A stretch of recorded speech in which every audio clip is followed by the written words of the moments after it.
నువ్వు ఏ తప్పు చేయకపోయినా నిన్ను బ్లేమ్ చేస్తున్నారు కదా! No problem. దేవుడు చూస్తున్నాడు. అరే దానియేలు విషయంలో కూడా ఇదే జరిగింది. పాపం దానియేలు ఏ తప్పు చేయకపోయినా అతన్ని నిందించి సింహాల గుహలో పడేశారు. కానీ ఆ సింహాలు దానియేలుకి ఎటువంటి హాని కలిగించకుండా దేవుడు వాటి నోళ్ళకి తాళం వేశాడు. ఆ తర్వాత రాజు సత్యాన్ని తెలుసుకొని దానియేలుని విడిపించి ఎవరైతే దానియేలు మీద నిందలు వేశారో వాళ్ళని రాజు సింహాల గుహలో పడేస్తే జరిగిందేంటో తెలుసా?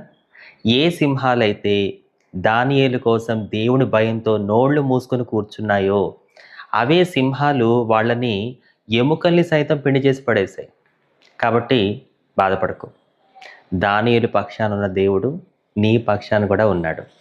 నిన్నెవరైతే నిందిస్తున్నారో, నువ్వు ఏ తప్పు చేయకపోయినా ఎవరైతే నిన్ను బ్లేమ్ చేస్తున్నారో వాళ్ళకి ఏం జరగబో